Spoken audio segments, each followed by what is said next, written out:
Hello, my name is Karina Fabritius, and this is a short introduction to flow theory. The flow theory was developed in the 70s by Mihaly Csikszentmihalyi. He studied artists and athletes who described experiencing a state of flow while creating art or engaging in physical activity. Later he wrote books about how to achieve a state of flow and happiness in everyday life. In the flow state, a person is fully absorbed in what they are doing. Here are the key elements that describe the experience. First on the list, we have deep focus.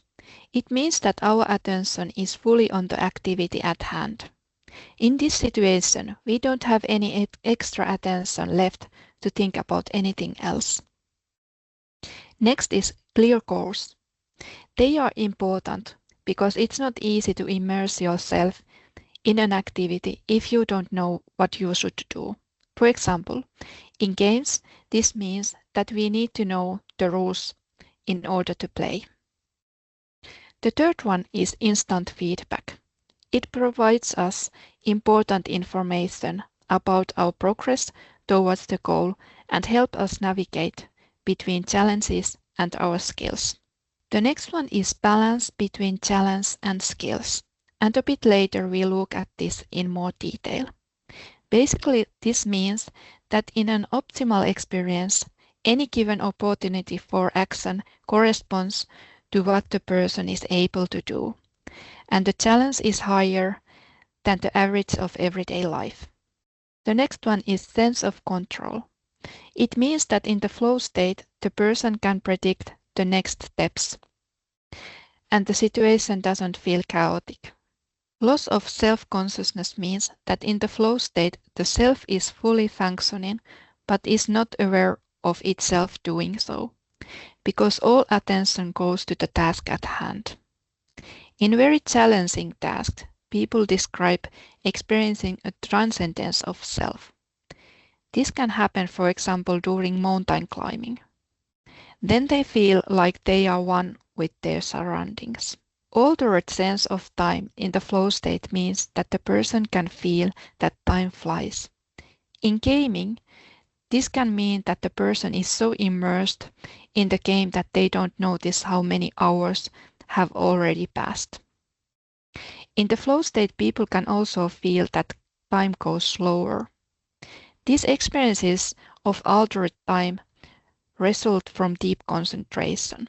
An autotelic experience means that the motivation to do something comes from the activity itself, which provides feeling of pleasure, power, and participation. The goal lies in the experience itself, not in any external rewards or advantages it might bring. In games, this can mean that playing the game itself is enjoyable, rather than rewards or other external factors related to gaming. All these 8 elements together can create the state of flow. And here we can see the flow model. On the vertical axis we have challenges, and on the horizontal axis we have skills. We can feel the state of flow when the challenges and skills are balanced. If the task is very challenging and we don't have enough skills, then we experience anxiety. But if our skill level is very high and the task is too easy, we feel boredom. In order to experience an optimal flow state, the challenges must match our skills. Usually, flow experience is not a constant state, but rather we fluctuate between challenges and skills. In games, the optimal experience builds up when our skills match the challenges. When our skill levels get higher, challenges must also get higher. The experience is never linear. Challenges cannot increase all the time. They must become easier from time to time. At the same time, tasks should be more difficult than they were at the beginning. In other words, flow occurs when the task is sufficiently challenging but not overwhelming, and when we have necessary skills to accomplish it. And here is a small exercise. Think of some games where you have felt bored or anxious while playing. What elements in those games made you feel that way? And how would you have fixed them? Pause the video and write down a couple of examples. Good. Next, think about times when you have been in the flow while gaming. How did you get into that state? And how long did it last? Again, pause the video and write down your answers. Good.